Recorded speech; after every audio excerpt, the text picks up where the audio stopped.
excelência. Tudo se transforma quando ela dá o tom da sua vida.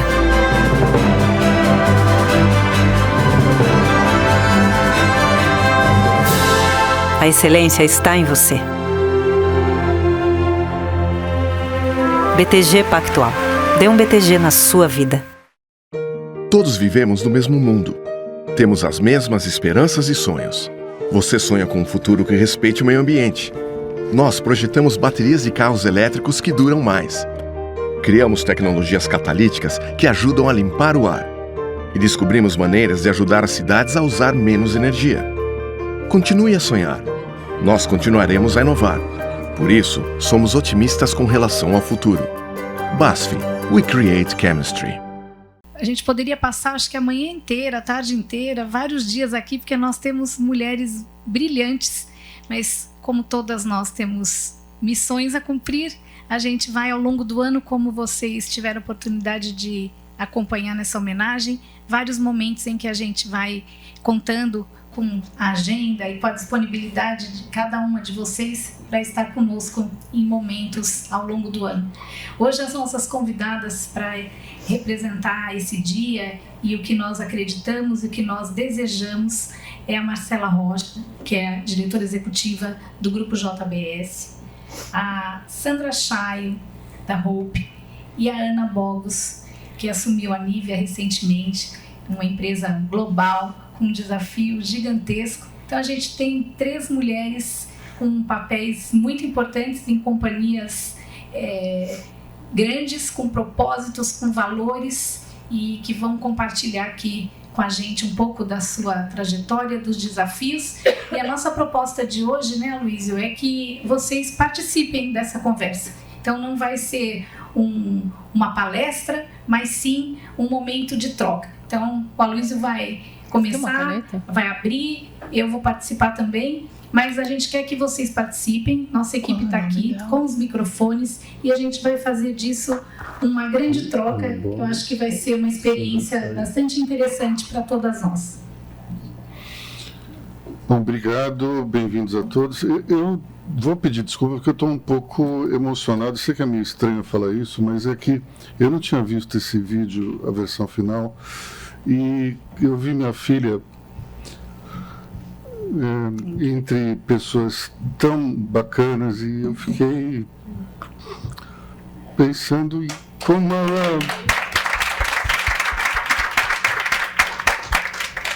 como ela pode crescer e se desenvolver como mulher e, enfim, perdoe esse momento.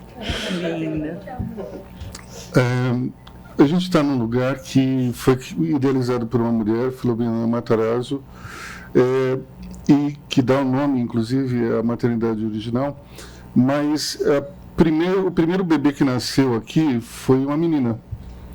Eu acho que isso tem um simbolismo muito grande para que a gente comece o nosso debate.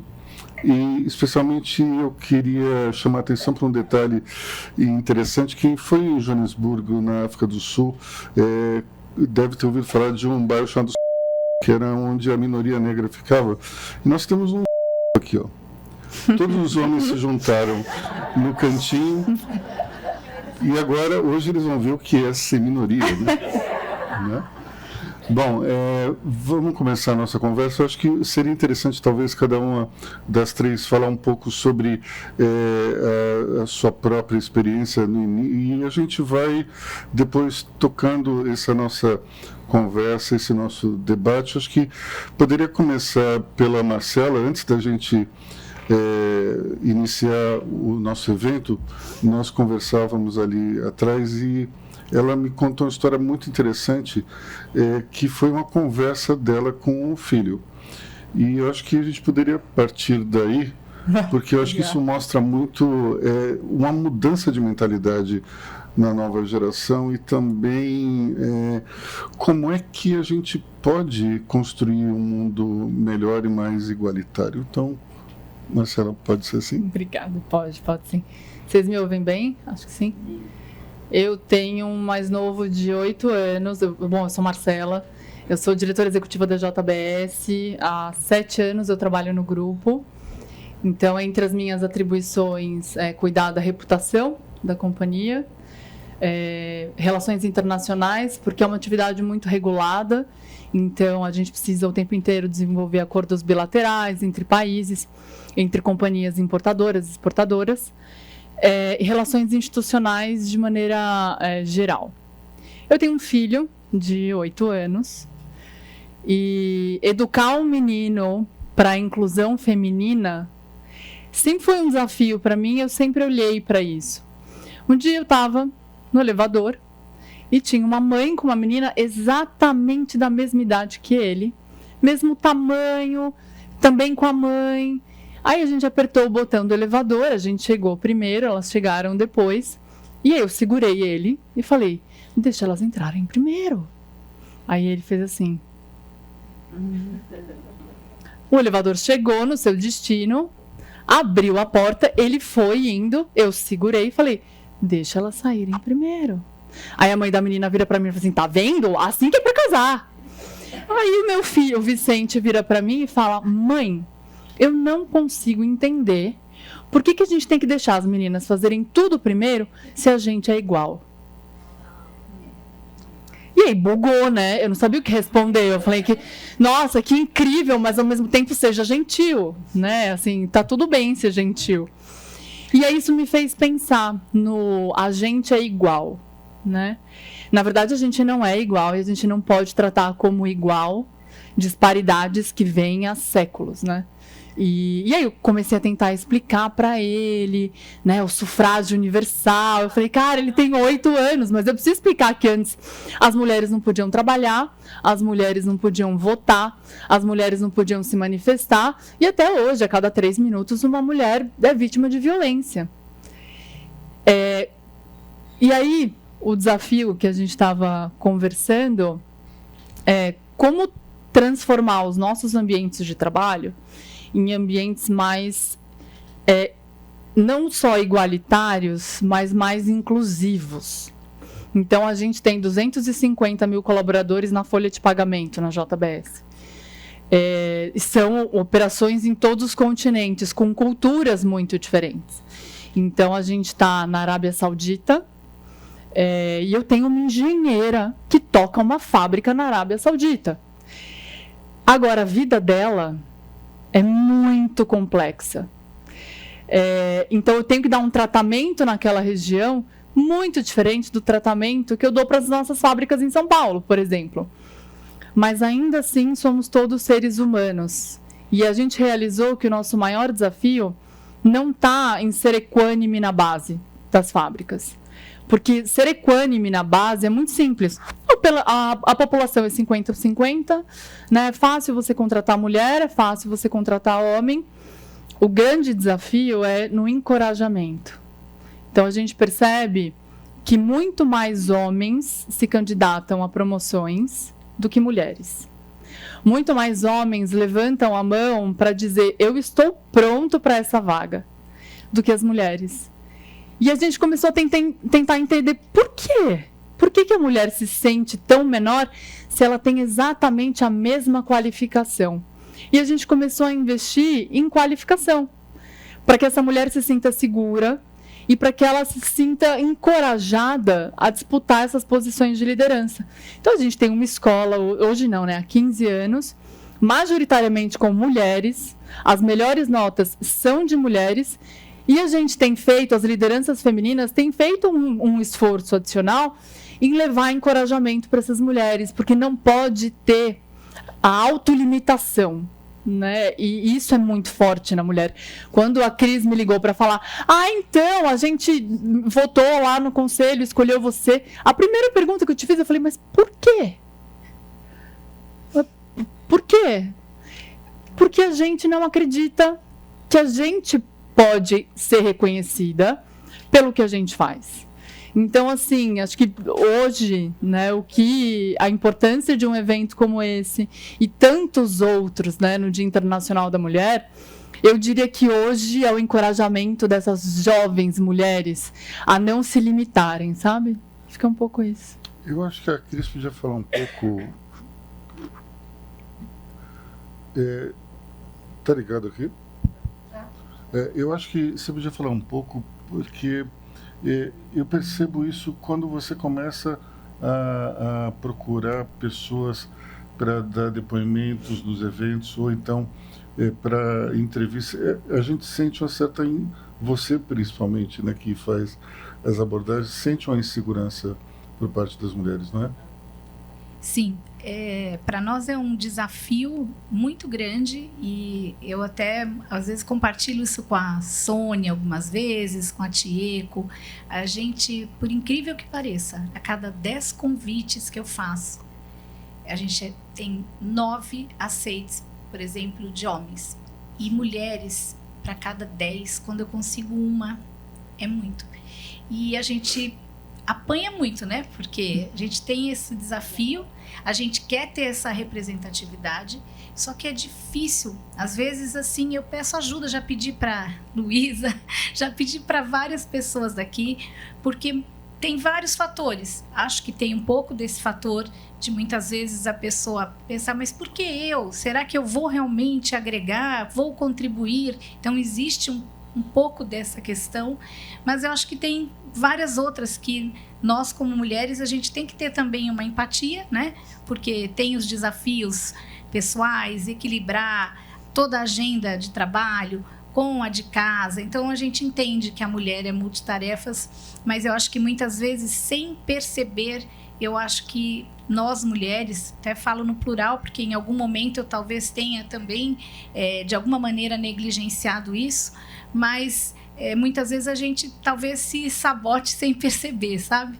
E acho que todas as vezes que a gente aceita, e eu ouço isso de muitas, depois elas falam, nossa, foi excepcional, eu adorei e vou começar a me disciplinar para estar mais presente. Então, acho que aqui a gente tem aqui nessa sala várias mulheres que são pioneiras nessa disciplina. E eu lembro muito da Sônia, alguns anos atrás, quando passou por um tratamento bastante severo de saúde. E mesmo assim, ela viajava, porque ela ficava mais no sul na época, e ela vinha. E aquilo eu acho que talvez tenha sido até um fator que contribuiu para você vencer aquela luta, né, Sônia? Bom, uma coisa que a gente falava também, eu e a Marcela, antes do evento, era a questão das gerações. A geração do filho dela, a geração nova, ela tem essa visão muito clara de igualdade. A geração dos meus pais era o contrário.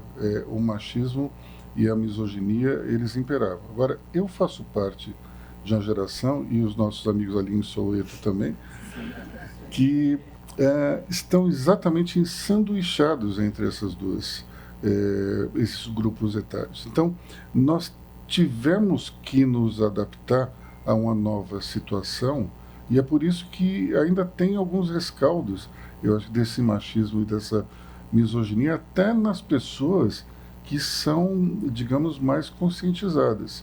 É muito difícil você ser criado de um jeito, vendo um certo comportamento e tendo que se rebelar contra esse comportamento. É claro que isso não é nada comparado a quem sofre qualquer tipo de pressão ou algum tipo de discriminação. Mas o que eu quero dizer é que essa geração ainda vai estar atuante durante muito tempo, e nós precisamos conscientizar essas pessoas dessas mudanças. Não adianta somente a gente empoderar as mulheres, mas a gente tem que conscientizar os homens também. Especialmente quem está nessa faixa de 40, 65, geração X, baby boomer. Essas pessoas ainda carregam um ranço muito forte do passado, e é até um tanto quanto chocante você ver isso acontecendo na boca de algumas mulheres dessa geração também. Existe, eu acho que hoje, um grande problema, que é uma polarização, não só política, mas também de costumes, e a gente tem duas correntes muito fortes, que é aquele discurso woke e o anti-woke. E, para quem não está familiarizado com o tema, o woke é justamente aquela linha de pensamento na qual se é mais progressista contra um conservadorismo. O problema que eu vejo no conservadorismo é que parece que é muito mais reativo a essa cultura woke do que necessariamente se trabalhar o que é certo. No fundo, o que a gente precisa fazer é pensar no que é certo e no que é errado.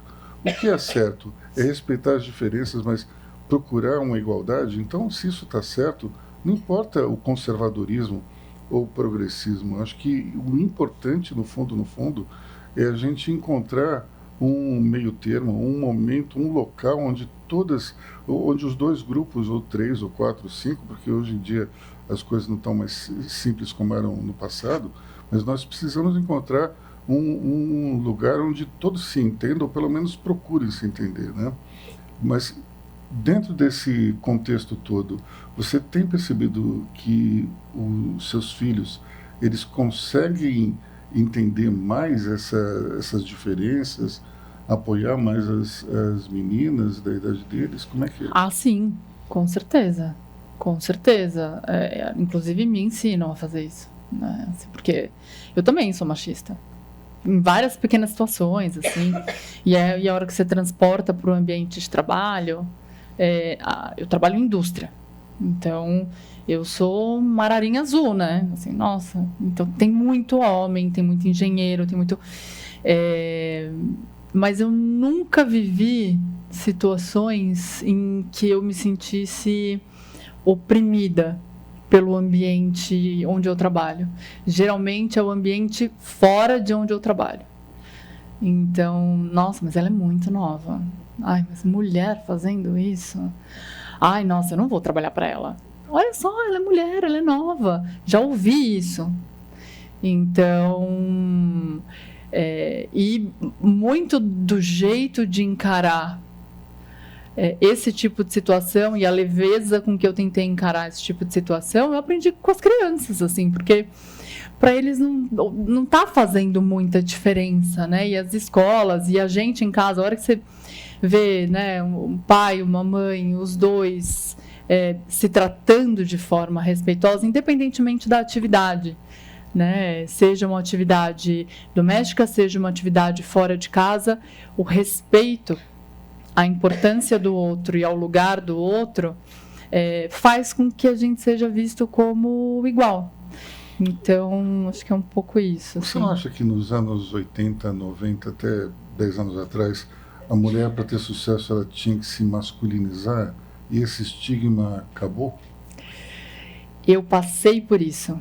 Em outra encarnação, eu fui repórter e eu cobri política e economia.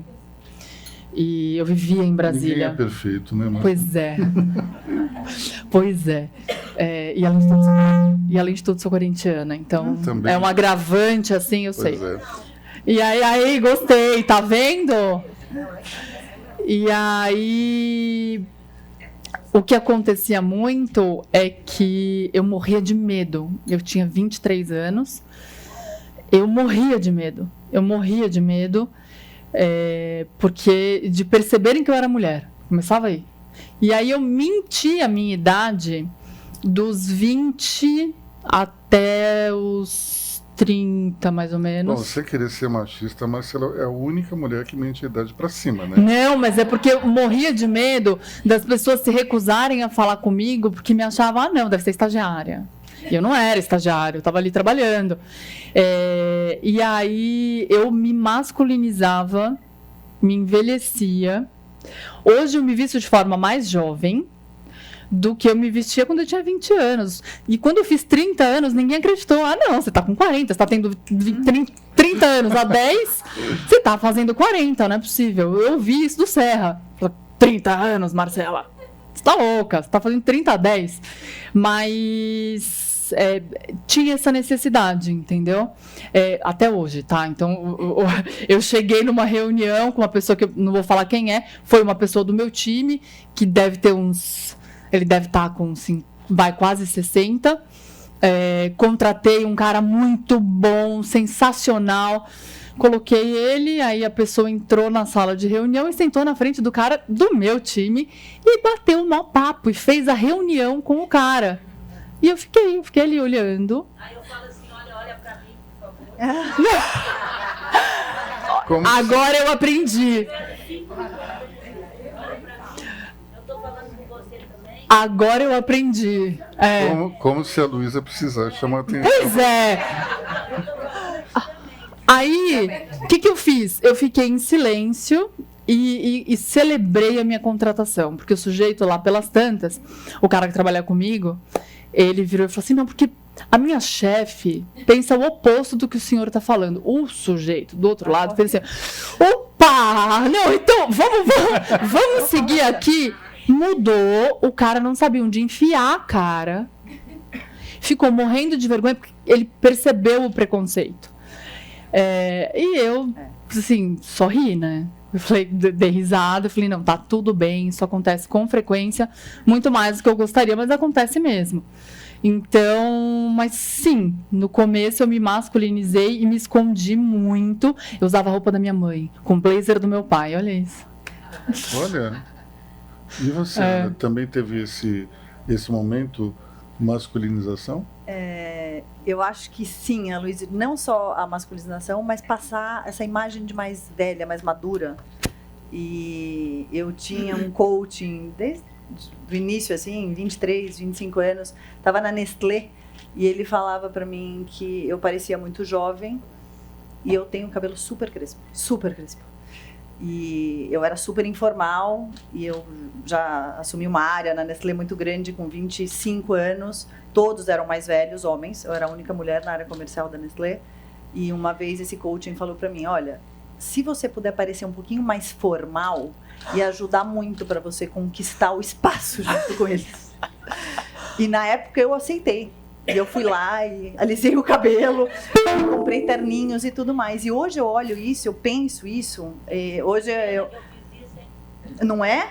Você fala, como assim, gente? E hoje, na verdade, eu vivo de saia. Eu tô de saia o tempo inteiro, né? E algumas pessoas no trabalho, na Nive, na Alpargatas, algumas mulheres falam, é tão bom ver você de saia feminina o tempo inteiro, porque não era assim.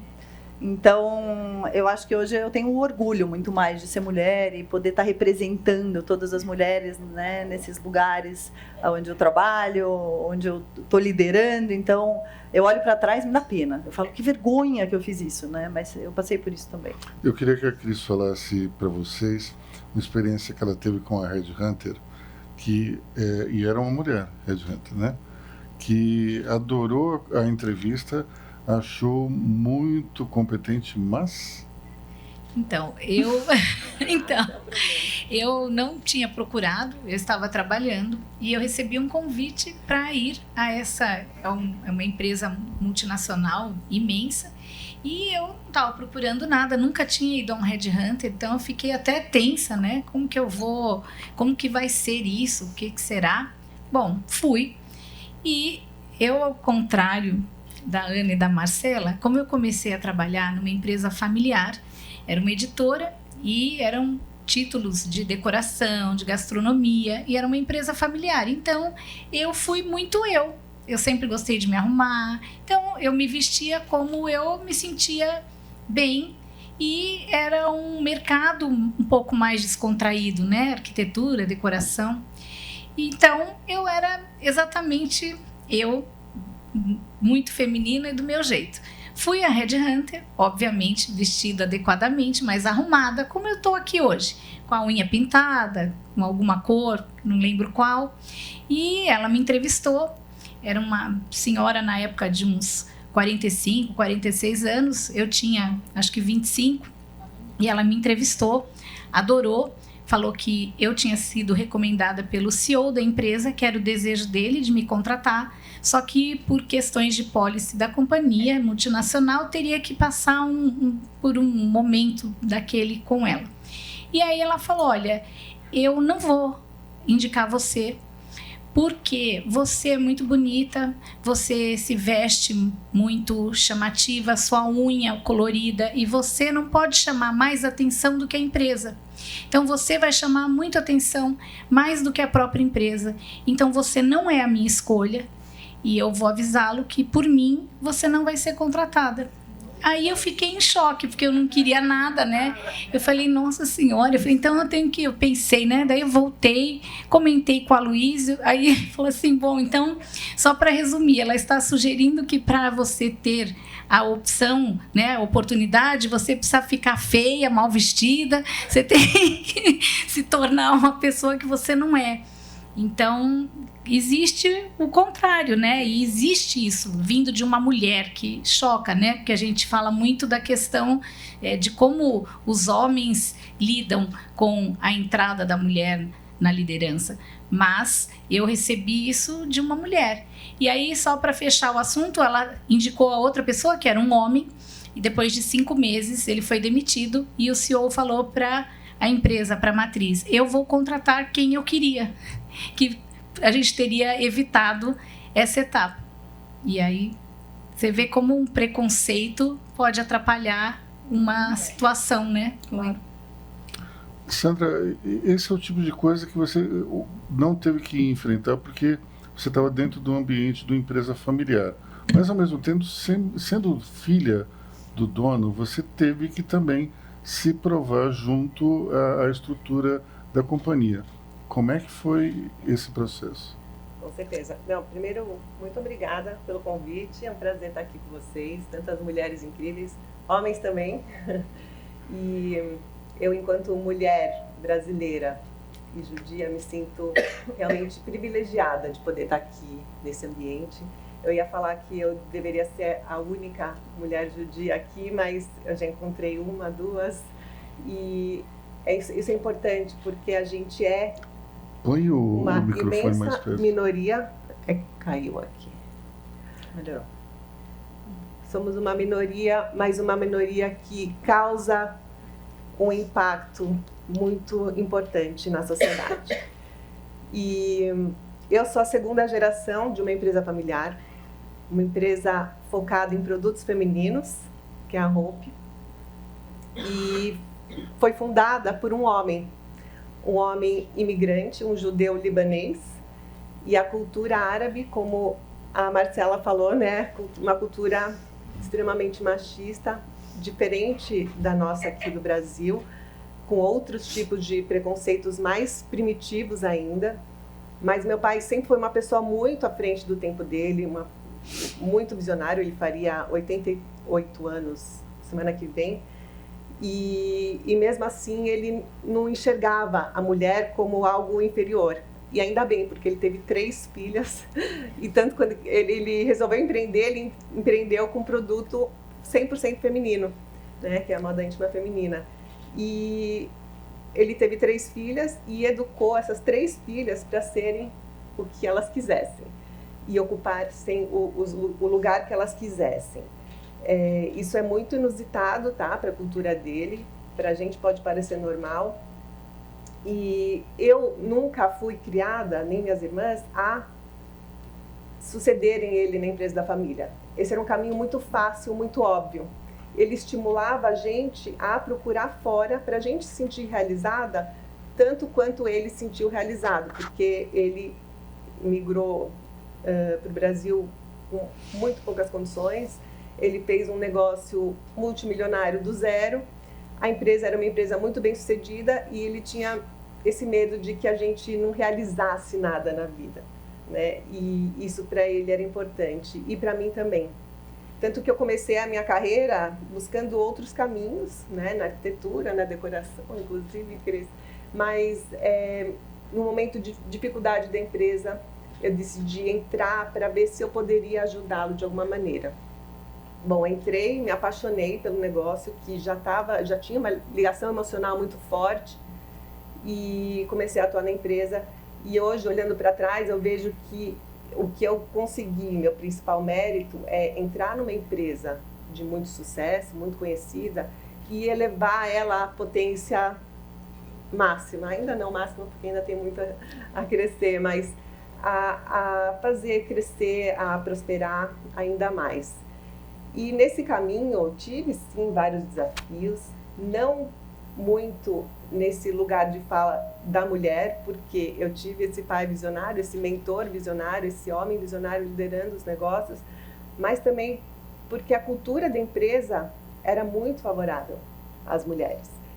A confecção, quem entende de confecção, né, Sônia, a gente emprega muitas mulheres, e mulheres que são chefes de família, a mulher tem um papel muito importante na nossa cadeia. E por esse motivo, nunca sofri nenhum tipo de preconceito, muito pelo contrário, as mulheres se enxergavam em mim, nas minhas irmãs, como um objetivo de crescer, e realmente a liderança da empresa é majoritariamente de mulheres. A gente tem mais de 75% da liderança, mesmo em cargos genuinamente masculinos, como gerente de logística, TI, que são cargos mais masculinos, a gente tem mulheres lá em cargos de liderança. E o meu desafio pessoal, Aloysio, foi justamente esse, de mostrar que eu não era apenas a filha do dono e que eu poderia acrescentar mais à empresa e fazer acontecer, né? E graças a Deus foi isso que aconteceu. Eu tive que me provar, sim, tive que provar para os outros, mas eu acho que as conquistas e tudo que eu lutei, tudo que eu consegui realizar dentro da empresa e fora dela também, acaba sendo um exemplo de onde uma mulher pode chegar. Você tocou num ponto interessante, que é do judaísmo. Como é que a mulher se coloca dentro dessa cultura? Como é que essa cultura abraça a figura feminina? Os valores judaicos pautam muito as minhas ações, não só nos negócios, mas como vida mesmo. E a questão da filantropia, da caridade, a questão da educação dos filhos, a responsabilidade pela educação dos filhos e pelo bem-estar da família, a questão do dinheiro, a questão de como lidar com o dinheiro e com a prosperidade, de não ser uma vergonha, de ser, sim, uma ferramenta que empodera as pessoas, uma ferramenta importante que permite com que, mesmo que a gente já tenha o suficiente, o que a gente faz pode causar um impacto maior ainda e extravasar e ir para quem precisa. E dar a oportunidade de que quem está com a gente ou quem a gente tem acesso poder crescer junto com a gente. Então, os valores judaicos são muito, muito importantes nesse sentido para mim. Eu queria falar um pouco de licença maternidade, que eu acho que é um tema que todas aqui percebem como importante. Mas eu queria que a Cris falasse um pouco o que aconteceu com ela depois que ela teve a nossa filha. Eu até há pouco comentei com a Roberta, eu falei, Roberta, quanto falta? Como é que vai ser, né? E quando eu tive a minha filha, que hoje tem 15 anos, eu trabalhava por... Então, algumas pessoas que estão aqui, a gente se conhece há muitos anos, acompanharam essa fase quando eu engravidei. E quando eu decidi, tem mulheres que sonham em ter filhos assim desde sempre. Eu não fui, eu sempre fui muito focada na carreira, no trabalho, então ser mãe não foi algo que despertou tão rapidamente para mim. Aí um dia, do nada, nós estávamos casados já. Quando nós nos casamos, eu não tinha vontade alguma. O Aloysio tinha um filho de 5 anos, que ele acabou ficando meu filho também pela idade. Então eu comecei a aprender um pouco, né, de como seria a vida com família e uma criança através do meu enteado. E logo que nós nos casamos, eu não tinha essa vontade. E aí um dia, do nada, literalmente do nada, acho que a gente estava casado há 1 ano e meio, eu resolvi que eu queria ser mãe. E nós tínhamos tido uma conversa que, se decidíssemos ter filhos, nós teríamos um. E a Luísa falou, eu já tenho um, e ter filho é uma responsabilidade, né? Então, em vários sentidos. Ter o filho é fácil, mas você ter e poder compartilhar, passar valores, não é só questão financeira, mas tudo que envolve criar um ser humano.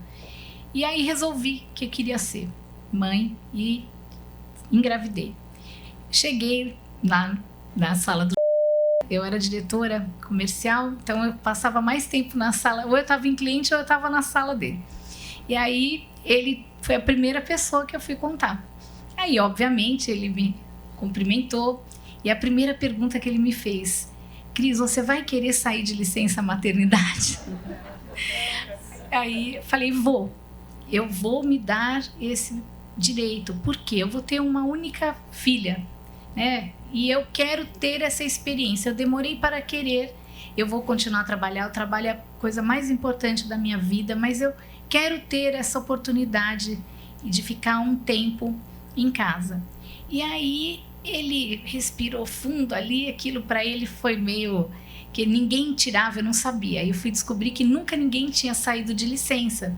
Quando ele fazia a pergunta, a pessoa ficava meio sem graça e não saía. Então, ele respirou fundo e como eu, diretora comercial, eu tinha uma posição que tinha um impacto, né? Ele ficou preocupado realmente com esse impacto. Bom, o ano assim, que eu acho que eu mais trabalhei na vida foi grávida. Eu nunca faltei, nunca atrasei, eu não sentia nada, eu fui muito disposta e eu trabalhei até a véspera de ir para a maternidade. Fiz todas as minhas metas antes de ir para a maternidade, porque eu falei, aí ele vai ficar mais tranquilo, né? E aí ele não ficou tão tranquilo, realmente foram meses que isso tem um lado bom, que ele sentiu a minha ausência, então ele sempre me ligava, me pedia para voltar, e eu, por outro lado, via aquele bebê e eu estava tão encantada que eu não queria voltar, né? Bom, resumo da história, que eu acho que foi o motivo maior que o Aloysio pediu para eu compartilhar. Foi uma decisão que eu tomei, mas quando eu voltei, tudo estava diferente. Então, naqueles meses que eu não estava, óbvio que eu tive essa oportunidade, mas custou caro para mim, porque quando eu voltei, tudo era diferente. Eu não tinha mais exatamente, digamos, o poder, talvez não seja a palavra, mas diluiu-se muito da minha autonomia. Ele dividiu minha área, eu perdi muitas coisas profissionalmente falando. E eu não recuperei lá aquelas coisas, nunca mais. Aqueles 5 meses custaram, assim, muitos anos para mim. Eu continuei, tive momentos muito bons, tenho muita admiração pelo... A gente fez muita coisa juntos, muito boas, mas a minha decisão de empreender se deu desde o momento que eu voltei e me deparei com aquela situação que foi muito difícil para mim. Eu passei alguns anos muito difíceis, eu não me arrependi, mas foi o que me moveu. Foi o primeiro momento que eu pensei que eu queria empreender, que eu queria ser dona do meu nariz e que eu queria fazer algo para mim e que eu tivesse, obviamente, quando você vai empreender, as pessoas têm a ilusão, eu vou ser dona do meu nariz, vou trabalhar como eu quiser. Você vai trabalhar 10 vezes mais, todos os seus clientes são seus chefes. A vida do empreendedor não é linear, você passa por vários desafios, riscos inimagináveis. Então, quem pensa que é confortável, não é. Mas você tem algumas coisas que você é soberano, né? Então, hoje, eu e o Aloysio trabalhamos juntos, que é algo incomum. Poucas pessoas trabalham junto, casal, e muita gente acha que é impossível, e não é. Nós trabalhamos muito bem juntos já há algum tempo. Temos alguns exemplos aqui na plateia. Temos alguns exemplos aqui na plateia, e a gente trabalha muito bem. Curiosamente, estão todas juntas. Estão sentadas próximas, inclusive, Unidas, né? venceremos. Unidas venceremos. E, enfim, mas a mensagem disso é que a vida são escolhas. E esse equilíbrio da vida pessoal com a profissional e as decisões, tudo que está no entorno, né? Na vida, tudo você tem o ônus e o bônus. E você tem que estar realmente preparada para isso. Então, o que é um direito, é um direito. Só que um direito, ele pode também te trazer algum tipo de impacto. Não é que a pessoa quis deliberadamente te prejudicar, mas tudo que você deixa por um momento, você está sujeito a algum tipo de situação que possa ocorrer. Então, eu acho que também tem muito esse debate do que são os direitos, de fato, seja da mulher ou de quem quer que seja, e o que esses direitos, essas conquistas, essas flexibilidades, elas podem causar futuramente para você.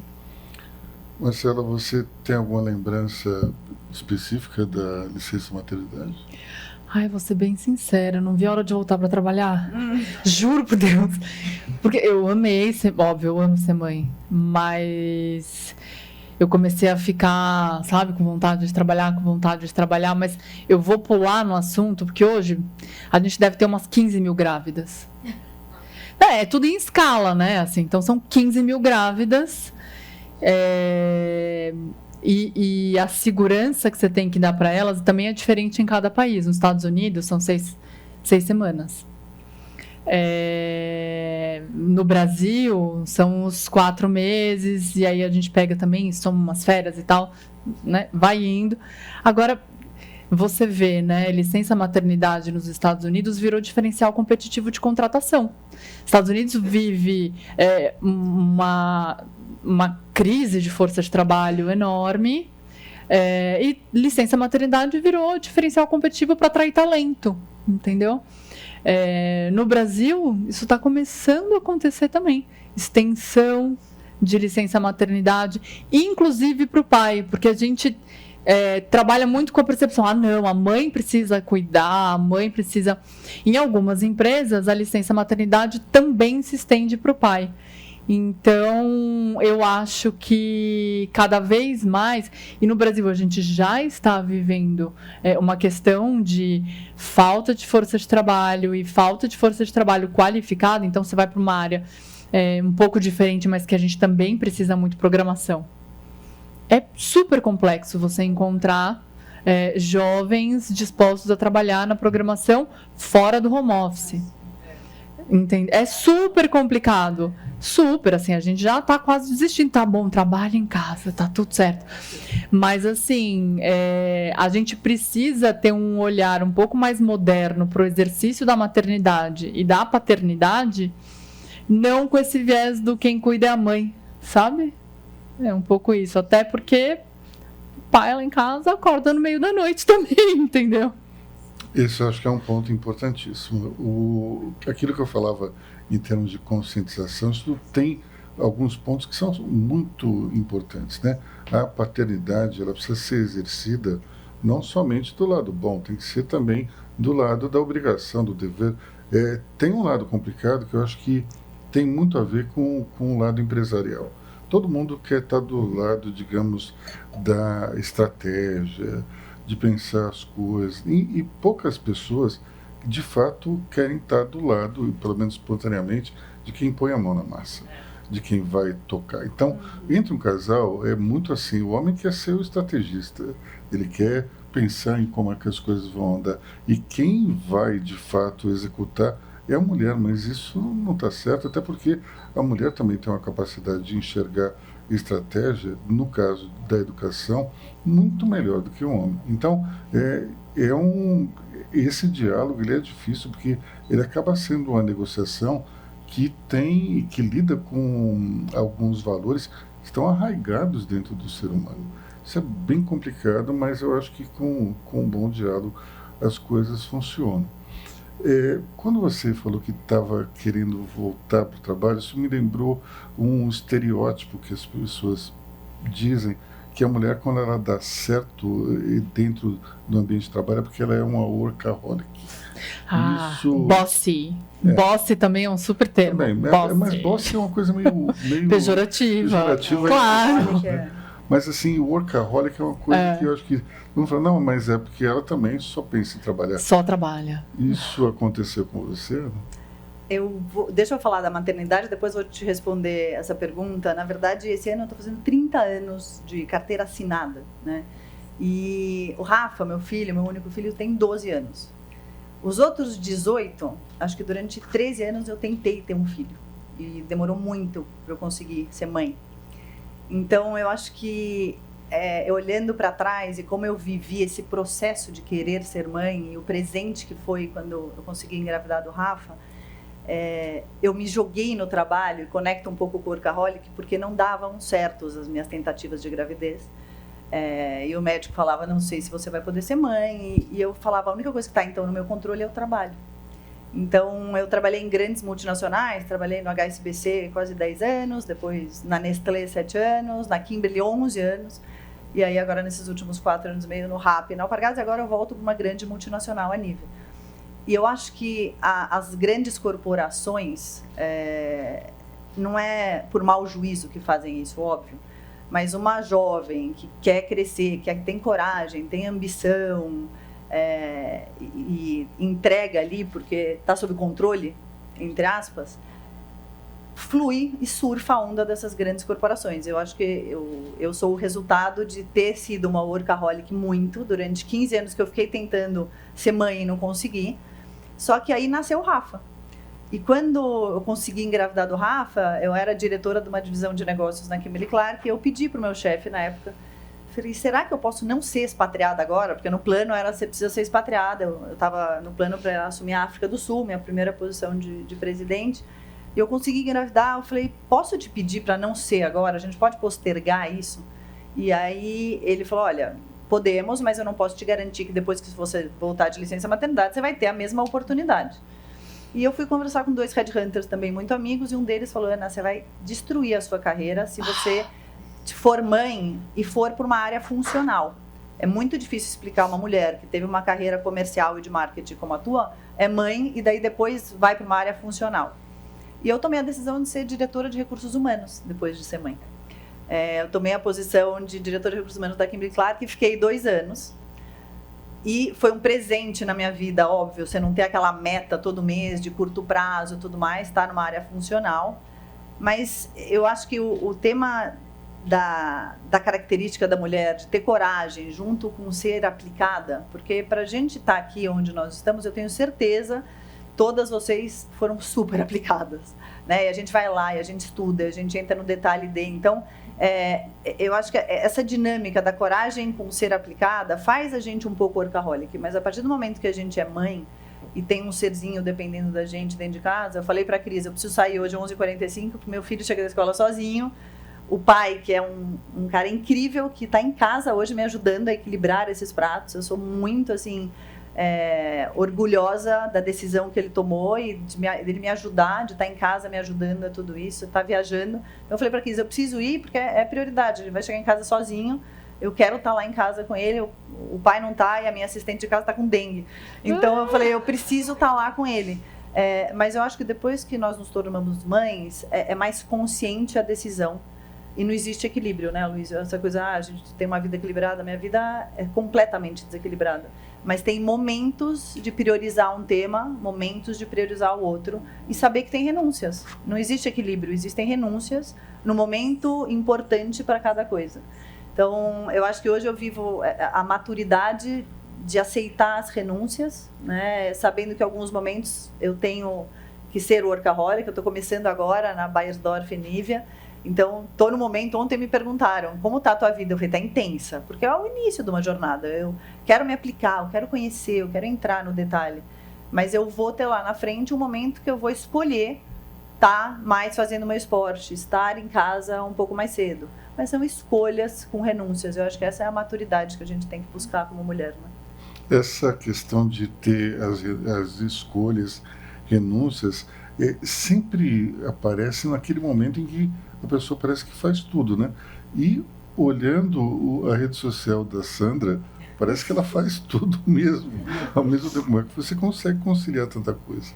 Eu costumo falar que se eu tenho uma coisa muito importante para fazer e eu preciso delegar, eu dou para a pessoa mais ocupada do meu time. Que aí eu tenho certeza que vai ser feito. Eu acho que quanto mais a gente faz, mais a gente consegue fazer, né? Não é assim? Vocês pensam assim também? Eu tive um chefe na Exame que fazia isso também. Eu era o mais ocupado e ele falava, matéria nova. Mas você não vai postergando. Ai, mas eu posso falar uma coisa sobre a maternidade? Meus filhos já são grandes, são adultos. Eu tenho 3 homens, né? Uma empresa super feminina, mas eu tenho 3 filhos homens. E essa época da maternidade, Cris, foi a época que eu mais trabalhei. Por já ser empreendedora, né? Por ter milhares de pessoas que dependiam de mim. Então, não podia me dar o luxo de sair de licença maternidade, mas nem queria também. Porque na época da maternidade, eu me sentia uma leoa. Não sei, parece... Sabe esses remédios de hiperfoco? Eu não tomei, mas eu me sentia assim, eu me sentia com hiperfoco. Minha cabeça funcionava assim a 1000 por hora. E eu sentia que eu podia fazer tudo que eu quisesse. Eu estava me sentindo muito poderosa. Se eu dei a luz, eu gerei um ser vivo, um ser humano, eu poderia fazer qualquer coisa. Então, me senti muito, muito poderosa e foi, assim, um marco, assim, na minha vida e na minha carreira. Me senti muito, muito produtiva. Mas, de fazer muitas coisas, eu acho que é isso, não tem equilíbrio. Né? Não tem. Tem momentos, tem escolhas. Tem momentos, tem escolhas, tem prioridades que a gente tem uma hora que a gente vai ter que dar mais atenção para casa, se tem algum problema na família, com os filhos, outro problema na empresa, agora eu estou com um problema lá que eu vou ter que sair daqui correndo para resolver no escritório. Então, tem situações que a gente tem que ir administrando. O importante é a gente fazer o melhor que a gente consegue, o melhor que a gente pode e rezar para tudo dar certo. Eu acho que se eu puder somar, acho que as culturas das empresas que nós lideramos, eu acho que muitas de vocês aqui também propiciam, né? Eu acho que eu passei por companhias que olhavam a mulher como soma e não como peso, né? Ela é mulher, ela vai sair de licença, não pode sair de licença.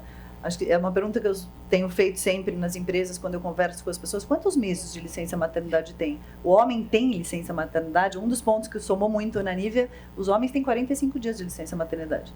Então, a cultura fala e empodera muito, acho que essa inclusão, essa colaboração, ou, na verdade, cria uma fricção, né? Porque a cultura pode criar fricção e apartar os lados, ao invés, eles estão apartados ali, mas é muito melhor quando a gente está colaborando, né, do que essa cultura que aparta. Ai, se eu puder adicionar, o nosso cliente final, o nosso consumidor, a escolha geralmente é feminina na minha área. Então, você vai no mercado, por mais que o homem vá, ele liga e fala, amor, essa carne? Tem um ditado grego que fala que o homem é a cabeça, mas a mulher é o pescoço. A gente que manda, né? E aí, se a decisão de escolha é uma decisão feminina, a decisão final é uma decisão feminina, se a chefe da casa é a mulher, por que eu só vou ter homem pensando no produto que eu vou entregar para essa mulher me escolher, né? Mas para casar um pouco com o que você está falando de cultura, eu já participei de entrevistas em que uma das primeiras perguntas eram: você é casada? Nos Estados Unidos é ilegal fazer essa pergunta, é proibido. Mas aí a próxima pergunta seria: você tem filhos? Por quê? Para saber se você já casou. Se você casou e não tem filho, ela vai ter filho. Tá em idade, mudou muito. Muito. ESG trouxe uma transformação muito. Senão a gente fica. Exato. Percebe as mudanças. Não, é visível, eu acho já. Evoluiu muito, Luísa, concordo. Totalmente. Concordo. Foi o mercado financeiro que colocou isso. Sim, concordo. É importante a gente também ter Dos avanços. muito. Graças a Deus. E na minha empresa eu estimulo as pessoas a engravidar. Eu respeito quem não quer ser mãe, quem não consegue, quem tem dificuldades. É uma dor muito grande quando você quer e você não pode, não consegue. Agora, eu estimulo justamente por isso, pela minha experiência, que eu vi a minha potência como mulher quando eu fui mãe, então eu estimulo isso nas minhas colaboradoras. E também acho que a gente foca e fala muito do momento da maternidade, mas são vários momentos. Então, quem é mãe de adolescente, por exemplo, aqui sabe que na adolescência acaba sendo muito mais intenso e te consome muito mais do que um bebê. Porque um bebê tem uma rotina altamente controlada. Um adolescente no mundo de hoje é muito complexo. Então, a gente está falando muito da maternidade, de quando é um bebê, mas e hoje? Quantas vezes você está numa reunião, e eu já vi isso acontecer com homens também. Só um minutinho, que é meu filho. E adolescente, aí eles acham que já são independentes e querem fazer 1000 coisas, e você tem que gerenciar isso. E às vezes você está numa reunião, antigamente você atender, falar que vai resolver um problema de um filho, há uns anos atrás era feio, né? A pessoa, não posso falar que eu tenho que resolver o problema de casa. Hoje não, hoje as pessoas se permitem, que eu acho isso é um ganho, claro que moderadamente, tudo com as suas, se é uma coisa com a minha mesa, liga, às vezes é uma bobagem, eu falo, filha, agora não dá, daqui a pouco eu te ligo. Porque às vezes é uma bobagem, é uma coisa na terça-feira, às 5 da tarde, eu estou numa reunião, ela quer saber se no sábado ela pode ir numa festa. Então eu falei assim, não me liga para esse tipo de coisa. A gente fala quando chegar em casa. Agora, outros assuntos, às vezes a gente tem que dar uma atenção mesmo e resolver imediato.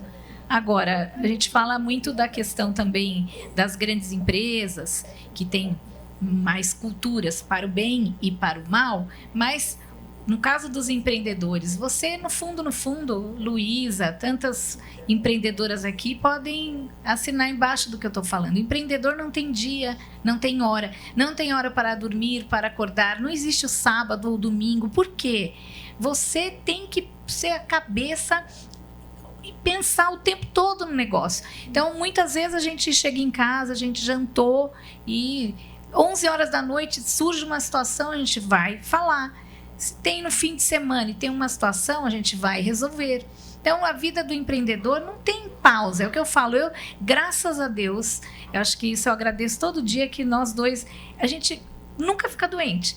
Assim, juro, assim, não tem. E quando não existe para mim, eu não fico doente, eu tô mal em casa hoje porque eu tô doente. E quando tem alguma coisa, não sei se até pela atitude, a gente vai trabalhar igual. Só se um dia eu falar, olha, hoje eu não vou, pode escrever que deve ser uma coisa muito séria, porque eu não me abato assim. Para mim, eu acho que você tem que levantar positivo. Até a gente tem um presente para vocês aí, que são umas vitaminas que eu tomo. E eu quis oferecer para vocês, porque eu acredito muito nisso, do bem-estar. Eu, por exemplo, eu não me permito ficar saindo, dormindo muito tarde à noite.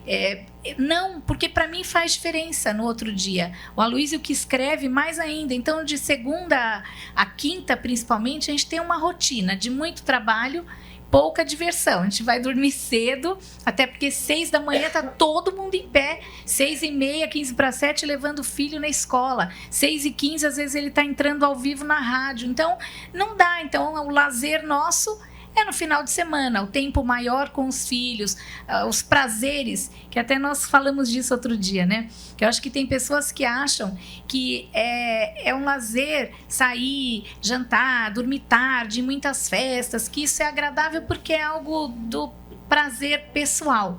Só que eu tenho dúvidas o quanto isso é positivo para a sua saúde. Se você está todo dia dormindo tarde, bebendo, aí você dorme menos horas, como que você produz no outro dia? Então eu falo, eu não posso me dar esse luxo. No dia a dia eu quero estar bem, disposta, dormir cedo, acordar cedo e estar inteira. E aí no meu fim de semana eu me permito, quando eu não preciso trabalhar, a fazer tudo o que eu gosto para chegar na segunda-feira. Eu amo segunda-feira, tem gente que odeia. Eu amo, porque a segunda, assim, eu já pensei 1 milhão de coisas no fim de semana e eu quero realizar tudo isso que eu pensei. E a segunda é a chance, assim, que você tem de realizar uma série de coisas.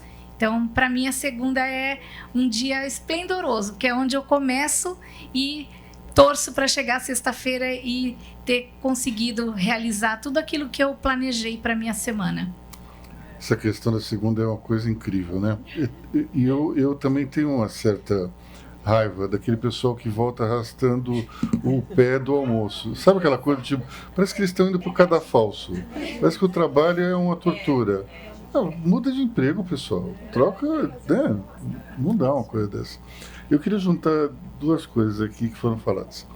A Sandra falou em potência e a Ana falou em linha de frente. No HSBC, por exemplo, que você falou, eu também trabalhei lá, ninguém é perfeito, número 2. Fomos bancários. Dava para ver claramente que tinha uma cultura muito mais masculina. As mulheres eram, digamos, delegadas ao staff como diretora de RH ou então marketing. Eu acho que a Silvia Coutinho talvez tenha sido uma das poucas que conseguiram entrar nessa linha de frente, mas vamos lá. Como é que hoje isso não acontece tanto? A gente percebe que a linha de frente tem muitas mulheres, mas ainda tem preconceito? Como é que é para uma mulher sair do staff e ir para a linha de frente? Eu acho que a gente não pode generalizar, né, Aloysio? E um pouco o que a Luísa falou, o mundo corporativo evoluiu muito. E eu tenho que realmente testemunhar isso. Eu acho que eu vivi no HSBC em 1997, 99. Então a gente foi colegas. Fomos? Que bom. Depois vamos falar sobre isso. Eu acho que hoje não existe aquele mundo, né, que nós vivíamos. Eu era mesa de operações, era um mundo. Eu comecei como secretária, então staff mesmo, assim.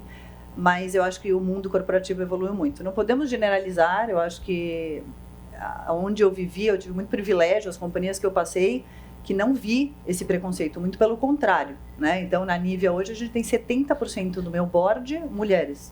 O mundo todo no board, a gente também tem 51% do board mulher. A CFO global é mulher. Eu estive lá na Alemanha semana passada falando com ela, eu falei, que orgulho, é super jovem, ela tem 50 anos, é a CFO global da Bayer no mundo. Então, eu acho que o mundo evoluiu muito e eu acho que esse walk the talk, esses exemplos ajudam muito as companhias que ainda não evoluíram, olharem para as companhias que têm essa representatividade com sucesso e se espelharem com isso. Eu acho que cada vez mais as empresas querem ter a representação do mundo, do consumidor, dentro da companhia, porque isto é inovação, né? Então, tanto que se fala que inovação não é área, inovação é mentalidade, é cultura, a única forma de ter isso é refletindo, né, a sociedade dentro das organizações. Então, acho que está reduzindo muito o tema de não existir essa visão de soma. Eu não vou generalizar, mas eu acho que reduziu muito. Durante muito tempo, as pessoas falavam que as empresas pequenas eram mais modernas porque não tinham tantos níveis de hierarquia, eram mais ágeis. Mas o que eu vejo recentemente é que as grandes empresas, elas estão mais avançadas em determinados pontos. Isso não tem, acho que, diferença entre multinacional e empresa brasileira. Eu acho que o JBS pode ser um exemplo disso, né? É uma empresa bem horizontal, de decisões rápidas, e muito inclusiva, justamente por isso, né? Eu tenho que ter o olhar do consumidor ali. Então, a gente procura ter a representação da região onde a gente está. Então, se eu estou no Pará, eu quero que trabalhe na JBS no Pará a representatividade daquele grupo social, Pará e região. Santa Catarina, eu quero a representatividade. Por quê? Porque o cara que é de P&D de Santa Catarina, ele sabe o que o cara de Santa Catarina quer comer, ele está acostumado com o tipo de churrasco que o Catarina faz, ele está acostumado, o cara do Pará, a mesma coisa, o cara do Centro-Oeste, o corte é diferente, o jeito de servir é diferente. Então, essa diversidade, trazer para dentro, e que é o que a gente tem feito bastante, faz a gente entregar para o nosso consumidor aquilo que ele quer. Entendeu? Porque no fim do dia é para isso que a gente existe.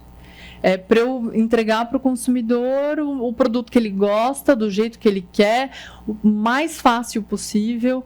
Então, o fato de ser uma empresa com um acionista de referência claro, as decisões são rápidas, é uma empresa muito horizontal, não tem aquelas hierarquias, milhares de reportes e não sei o quê.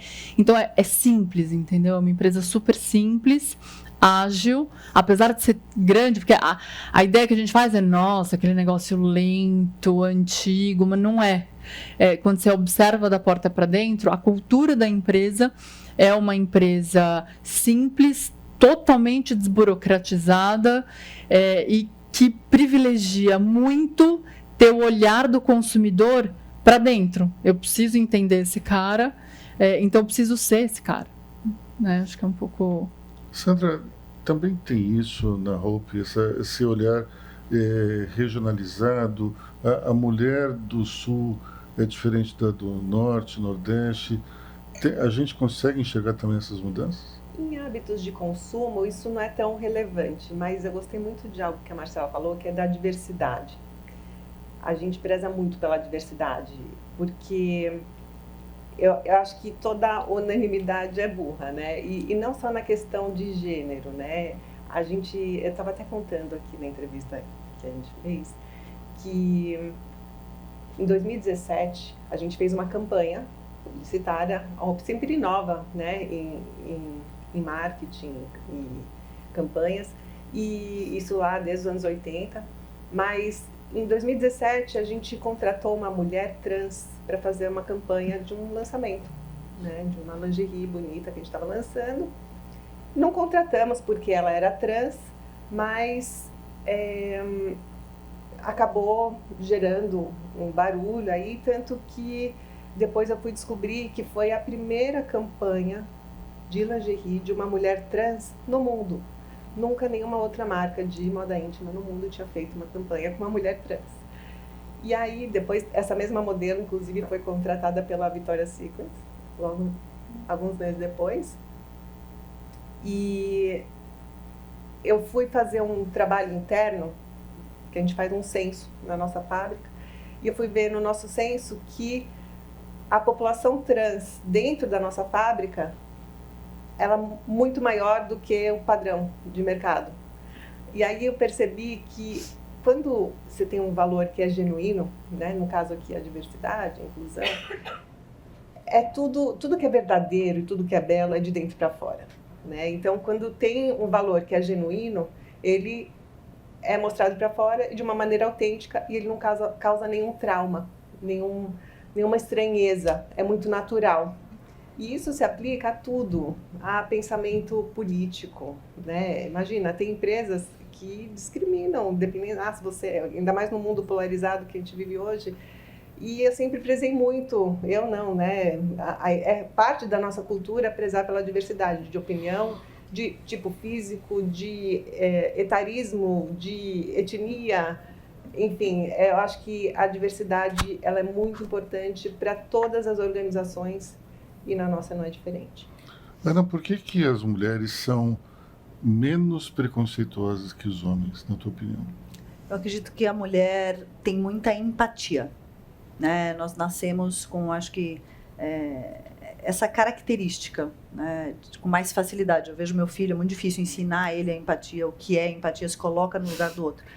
E eu acho que tudo que nós estamos vivendo de evolução, de inclusão de gênero, passa pela mulher empatizar, por entender aonde a outra pessoa está e com coragem de ir desafiando isso, mas anda 2 metros, volta 30 centímetros, depois a gente anda mais 1 e volta 50, porque eu acho que se a gente polariza e a gente enfrenta realmente desafiando e não empatizando com o lugar que o outro está, na verdade, sozinhas é muito difícil caminhar.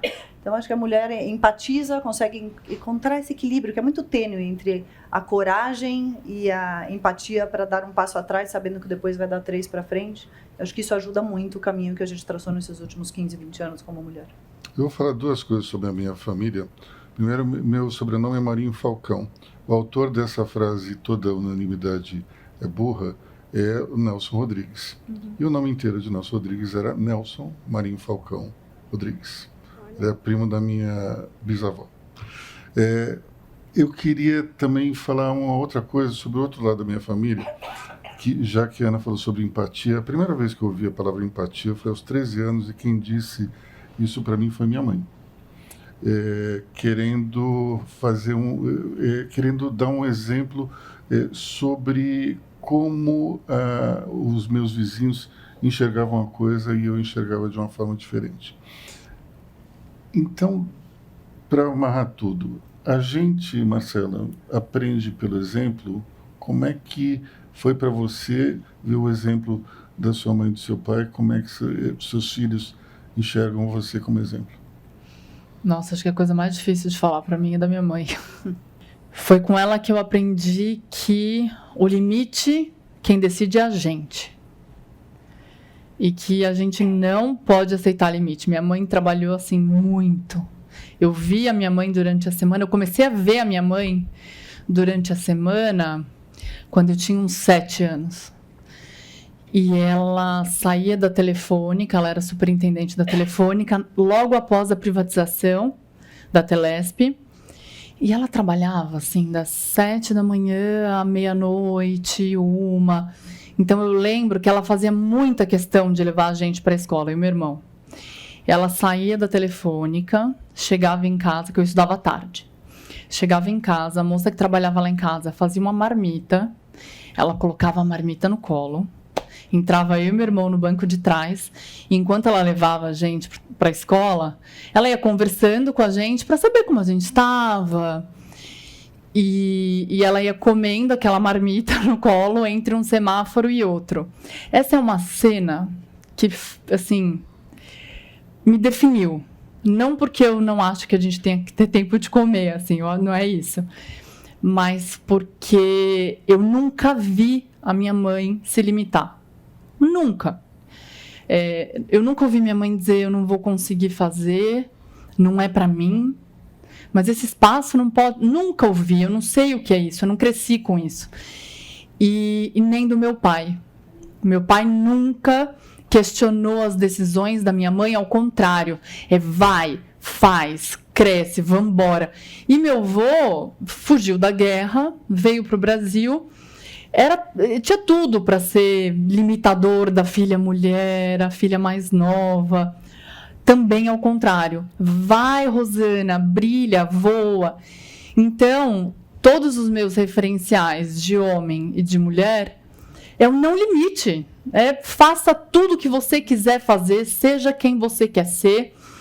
E isso me empurrou para a vida de uma forma corajosa, assim. E eu atribuo isso a esses meus exemplos. Porque é de onde eu tiro coragem, é de onde eu tirei força para começar e para não me limitar.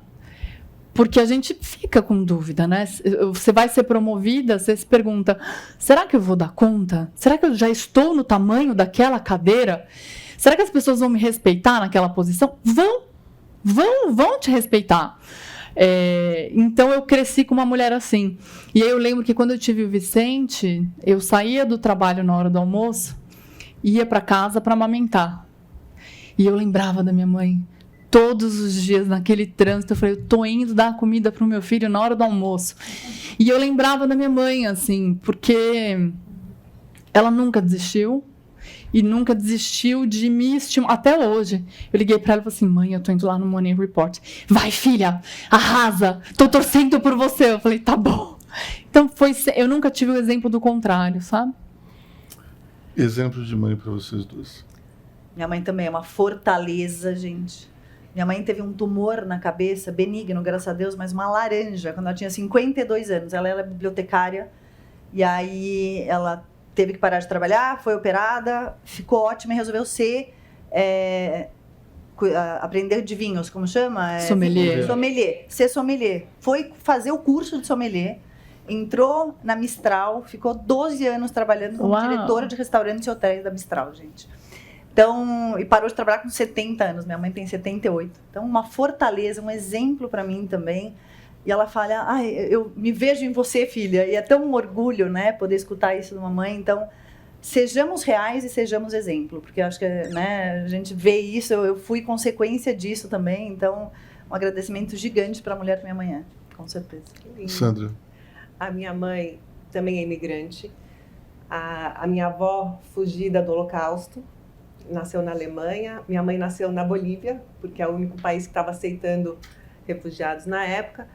E minha mãe tem uma super mulher, uma mulher muito forte, incrível. Tem 2 irmãs também, além de 2 irmãos. E uma mulher que lidera tudo, a família, lidera os negócios, era o pescoço por trás do meu pai, da cabeça do meu pai.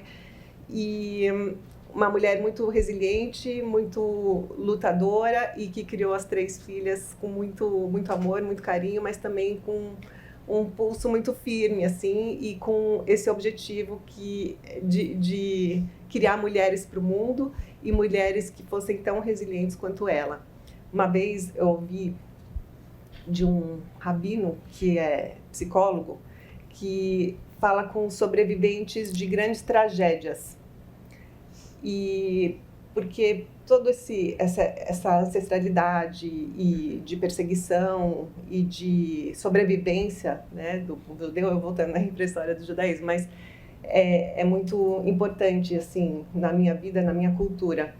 E o que ele fala, esse psicólogo, é que quando ele conversa, entrevista e atende sobreviventes de grandes tragédias, vamos dizer, um avião que cai e que tem 1, 2 sobreviventes, um incêndio que também muita gente morre e tem poucos sobreviventes, depois, com o acompanhamento dessa pessoa, a pessoa é uma pessoa que quer muito da vida, é uma pessoa que não veio para a vida a passeio. E quando você pergunta para ela, mas por que você faz o que você faz? Por que você realizou o que você realizou? A pessoa sempre fala que é assim, se Deus me escolheu de algum jeito para eu estar aqui, para eu sobreviver a essa catástrofe, ao genocídio, ao holocausto, ao acidente de avião, ao que for, se Deus me escolheu para estar aqui, eu tenho que fazer a vida valer a pena. E eu vejo que é muito o jeito com que os meus pais me criaram. Bom, eu queria fazer um registro aqui da minha mãe. Eu acho que quem foi no evento da gente do ano passado deve ter ouvido a história, mas eu vejo que tem muita gente que não foi. Então, minha mãe, ela foi a primeira mulher da família dela a ter um diploma universitário, e quando ela estudou biologia na Universidade Federal de Pernambuco, ela era a única mulher da turma dela. E no curso inteiro tinha 5 mulheres. Então, isso mostra o quão diferente ela era. E o detalhe é que quando ela se separou do meu pai, ela foi até a USP porque ela queria fazer o mestrado, e disseram, não, mas já fechou. A gente já está tendo as aulas aqui. Ela falou, posso ser aluno ouvinte? Então, eu lembro que eu ia com ela para a USP e ficava lá, e ela ouvindo tudo, anotando. Depois ela acabou se matriculando, tirando o mestrado, e foi trabalhar no Instituto Biológico. Então, o exemplo é realmente tudo. E eu queria terminar aqui o nosso painel com a Cris falando do exemplo dela para nossa filha e o que ela vive falando para Malu. Bom, eu também fui criada numa casa com uma mãe que sempre trabalhou, e meus pais sempre incentivaram que eu fosse independente, que eu tivesse uma carreira, que eu me realizasse. Muito mais que a questão financeira, eles sempre falavam muito isso, de realização, de ser realizada, de ter vida própria. E eu comecei a trabalhar muito cedo e fiquei independente financeiramente muito cedo, e sou apaixonada pelo trabalho e por realizar alguma coisa. E todos os dias, eu acho que a coisa mais importante que eu falo para minha filha, todos os dias, que ela faça uma escolha, que ela tenha uma carreira, que ela escolha algo que ela de fato goste muito, porque quando você gosta, não é cansativo, é prazeroso, né? Eu sinto tanto prazer do trabalho quanto de um passeio. Então, que ela escolha uma carreira, que ela seja independente, que o casamento, se tiver, o marido, ele possa presenteá-la, mas que ela não precise dele para nada, que ela possa ser dona do nariz dela. Se ela quiser comprar 10 sapatos iguais, se ela quiser investir num imóvel, o que ela for fazer, ou se quem sabe, se der errado. Eu ouço muito isso. Mulheres que, quando se separam, o ex-marido acha que o que ele está proporcionando é muito, e para ela completamente altera o padrão de vida. E aí, de repente, essa mulher fica completamente perdida, porque ela vai ter que se adaptar a uma nova realidade. Então, eu falo muito isso para minha filha e para as meninas, as pessoas mais jovens, quando começam a trabalhar comigo. Seja independente, que o seu marido, o seu companheiro possa ser alguém que vai te presentear, mas que você não dependa nada nunca, e que você tenha a sua realização profissional. Que a pessoa que é realizada, que é feliz, eu falo que ela não incomoda ninguém, ela não chateia ninguém. Gente feliz, gente realizada, tá de bem com a vida e tá de bem com o mundo e com as outras pessoas. Bom, acho que a gente pode encerrar o nosso painel, né? Porque temos agora a homenagem. Eu queria explicar um pouquinho dessa segunda etapa. Nós temos 2 homenagens muito especiais. Uma delas que todo ano nós escolhemos algumas mulheres para ser as notáveis do ano. Todos somos, todas somos, e só que nós temos que ser representadas por algumas pessoas, e todo ano a gente busca trazer algumas mulheres para representar aquilo que a gente acredita e que a gente valoriza. Então nós vamos ter primeiro a breve homenagem para as notáveis 2024.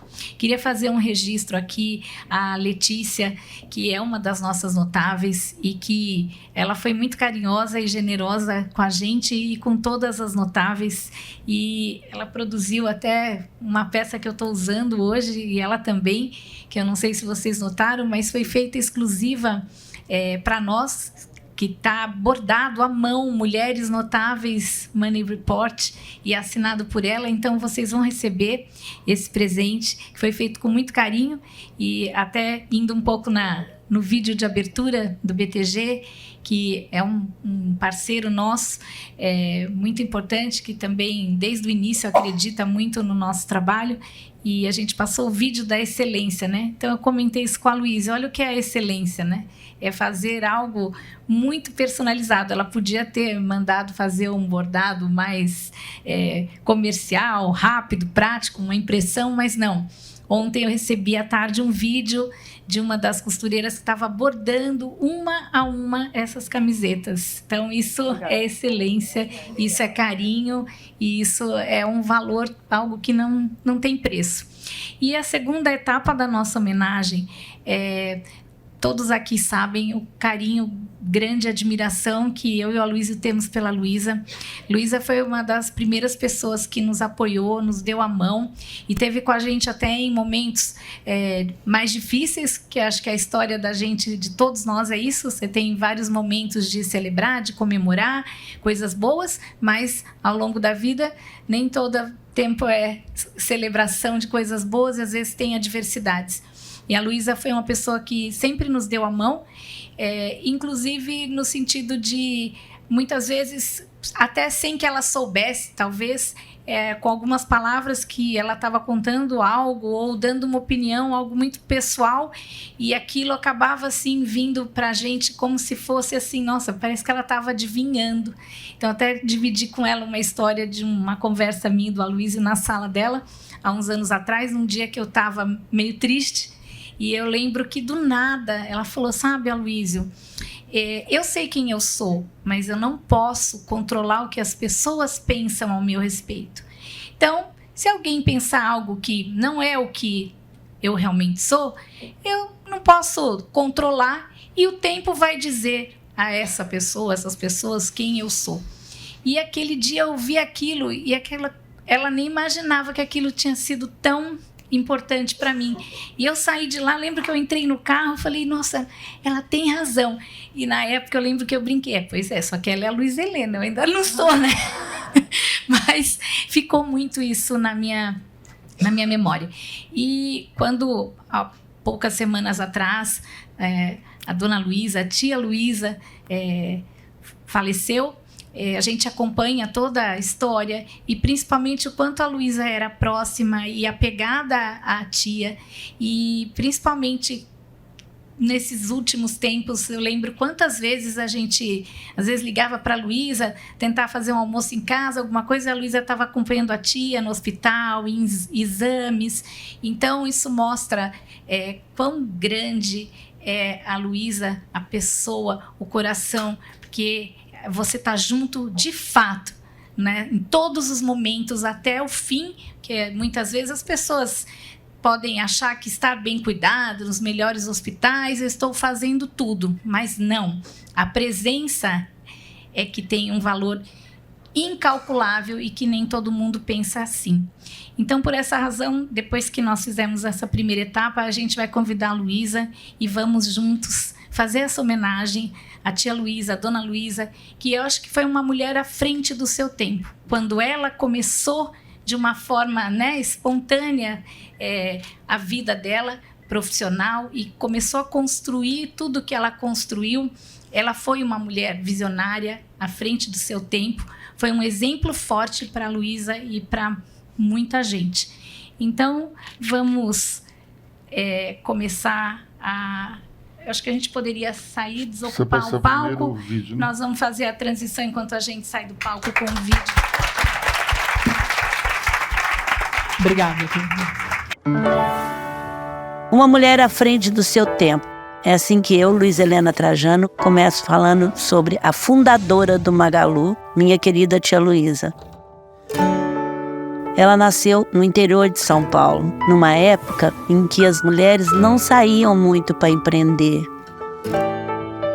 E aos 31 anos, recém-casada com meu tio, investiu as poucas economias que tinha para dar entrada numa loja de presentes bem em frente aonde a loja que ela trabalhou como vendedora há quase 20 anos. Da visão e força dessa mulher, meu exemplo desde que nasci, foi realizado o sonho de construir uma grande empresa. Sabia que cada cliente era especial e único. Isso pautou os valores do Magazine até hoje. Ela quem nos inspira a trabalhar para que mais brasileiros tenham acesso a produtos e serviços que melhorem as suas vidas. Vocês não sabem, mas a tia Luísa também inspirou a Lu, a maior influenciadora digital do mundo. O Magalu ainda demonstra uma incrível capacidade de estar sempre se renovando sem abrir mão por nada das suas raízes. E no mês das mulheres celebramos seu legado, estendendo às várias mulheres brasileiras que dia a dia lutam. É o exemplo dessa força feminina que queremos hoje, celebrar todas as mulheres que são protagonistas do nosso querido Brasil.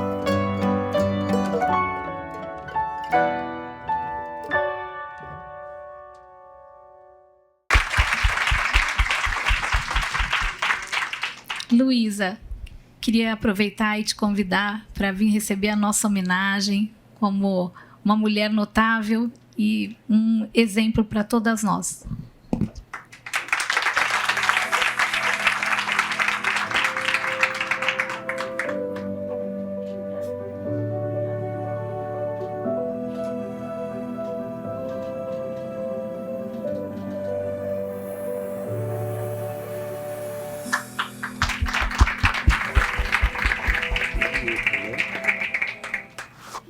Queria aproveitar, a gente vai quebrar um pouquinho a ordem dos fatores. Nós propositalmente decidimos antecipar, passamos o vídeo da tia Luísa, começamos a homenagem pela Luísa e queria que ela dissesse algumas palavras e a gente prestasse então a homenagem à tia Luísa. A gente fazer o restante porque a gente tem a Ana com problema de agenda. Eu posso ficar 10 minutos.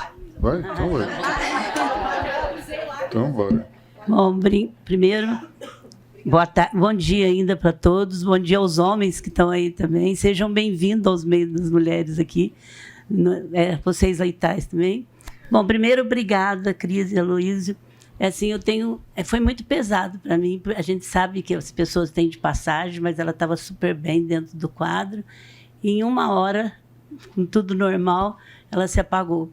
E foi uma pessoa, assim, eu estava vendo as meninas falarem aqui, é impressionante como a força da família ajuda, né? Eu nunca escutei, tem crise, eu nunca escutei que o mercado estava ruim, trabalha que vende, se ela visse uma loja que não estava indo bem, ela não falava que a cidade não estava indo, ela falava, troca o gerente, troca o gerente. Eu nunca escutei que ser... Então, assim, não foi só dela. Eu tive 4 mulheres muito fortes na minha vida. A minha mãe tinha muita inteligência emocional, morreu cedo. E a minha tia não tinha um pingo de inteligência emocional. E eu tinha que estar controlando. Mas ela tinha uma inteligência de empreendedorismo muito grande. Então, desde novinha, ela começou com poucas economias. Ela tinha sido vendedora.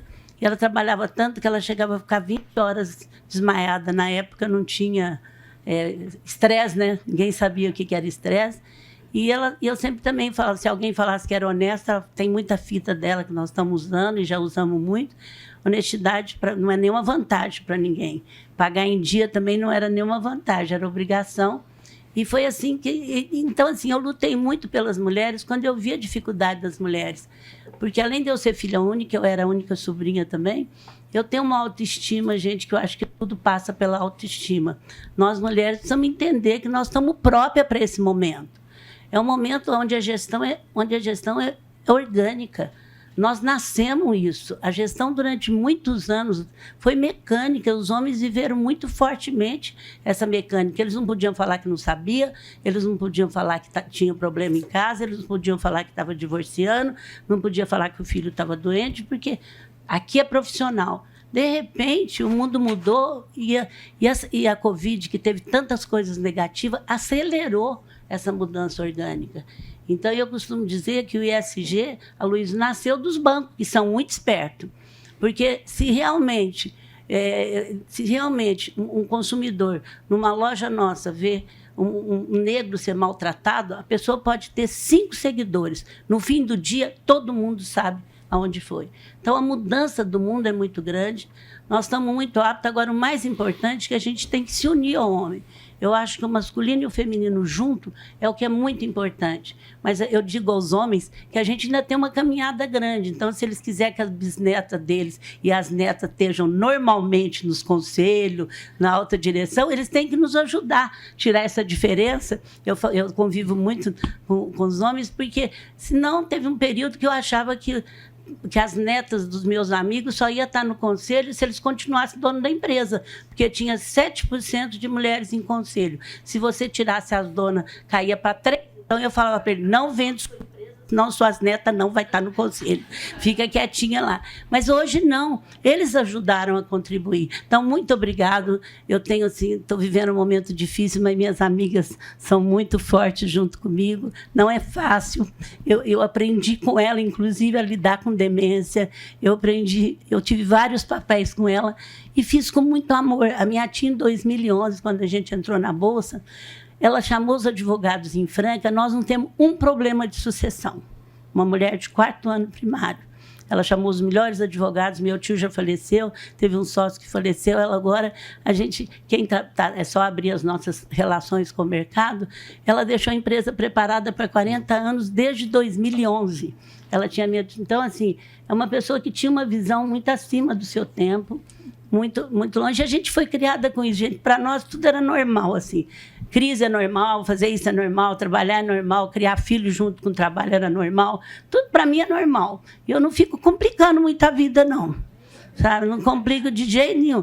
Tem hora que você tem que ter prioridades. E se um filho está precisando, aquela hora é dele. Se a empresa está precisando, aquela hora é dele. E também a minha mãe, quando eu tive o primeiro filho, eu tive 3 filhos em 3 anos e meio, trabalhando sábado, inclusive, que eu trabalhava na loja.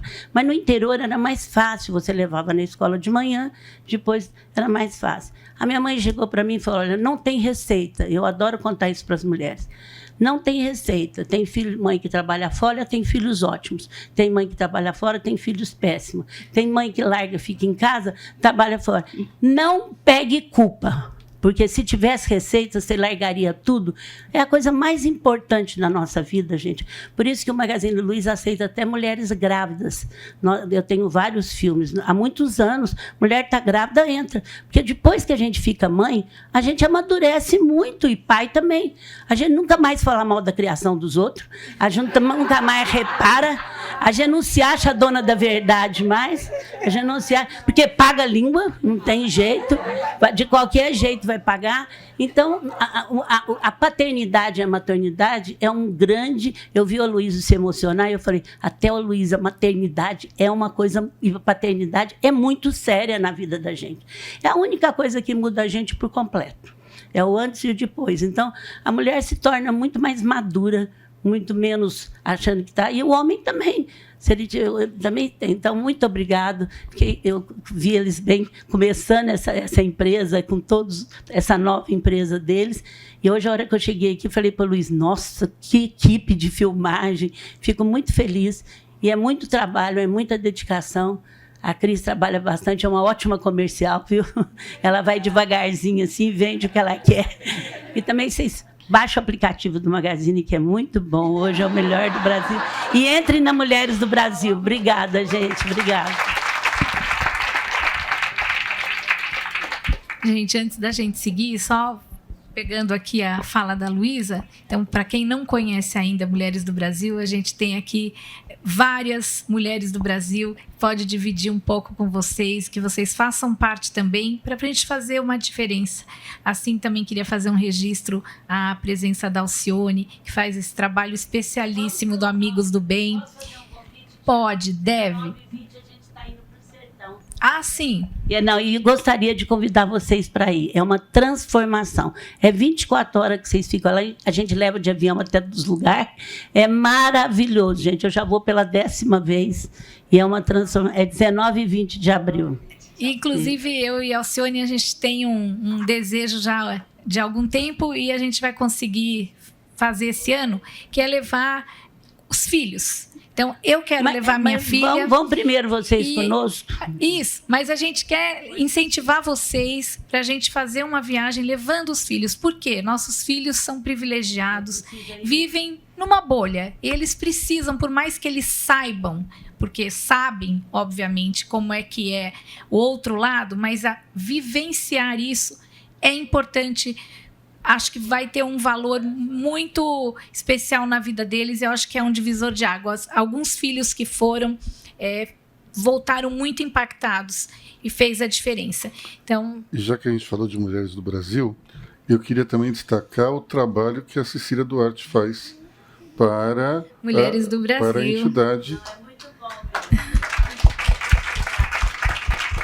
E antes de voltar, como nós falamos da Alcione, também registrar, daqui a pouco vamos fazer homenagem também, ela é uma das homenageadas, o trabalho da Tatiana Monteiro de Barros na União Brasil, União BR, e que justamente foi falado algumas vezes na nossa conversa pela Sandra e para algumas de nós, sobre apoiar momentos de grandes catástrofes, e é isso que o trabalho dela faz, que é estar presente o mais rápido possível para ajudar a apagar, né, esses grandes incêndios, essas situações bem adversas. Então, vamos voltar aqui na nossa celebração. Renan, pode dar sequência? Vamos chamar a Ana Bogos, da Nívia.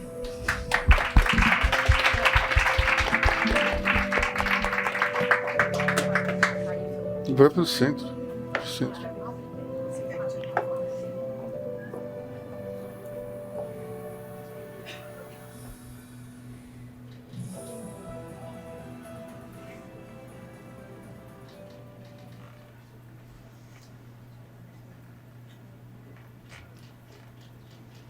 Aí.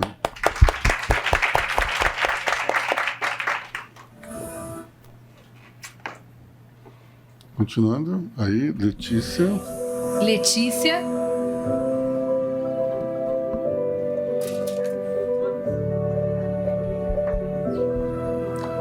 Centro.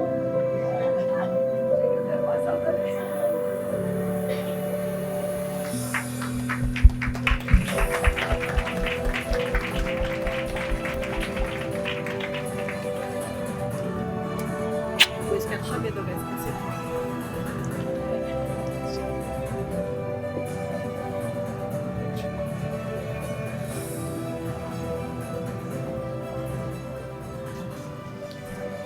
Marcela.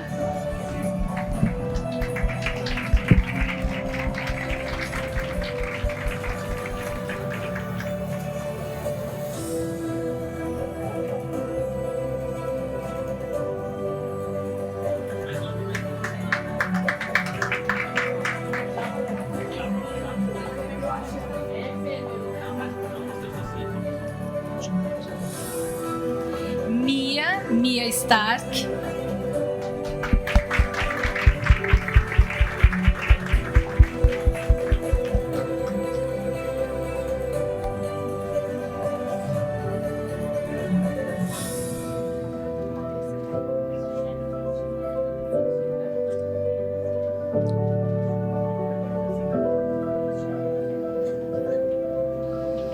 Nossa anfitriã, Patrícia Ellen.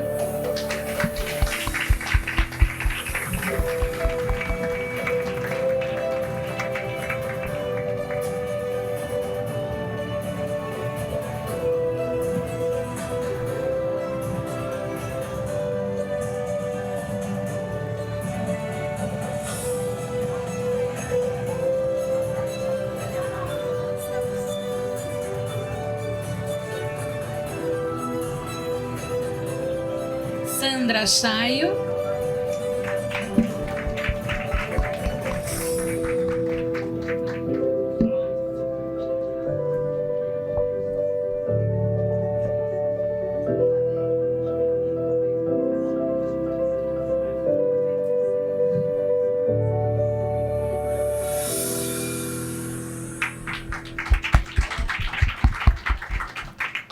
Tatiana Monteiro de Barros.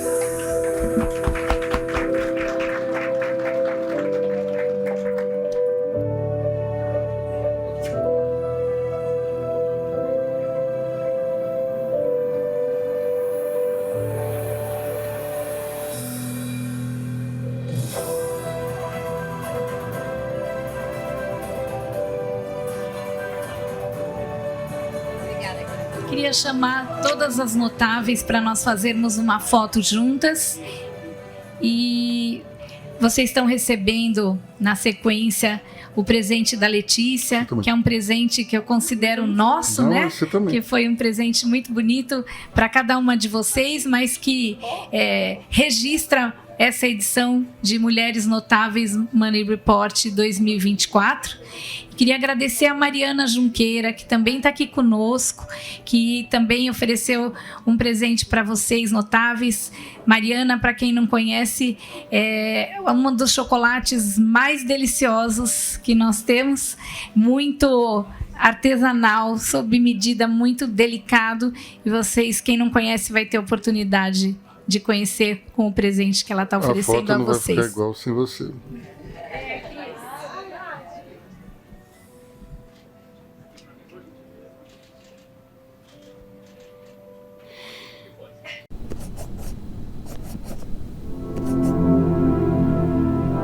Os primeiros rascunhos não bastam.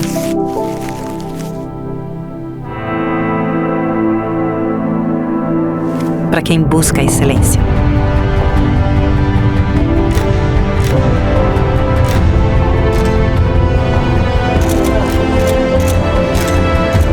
A excelência está em você. BTG Pactual. Dê um BTG na sua vida.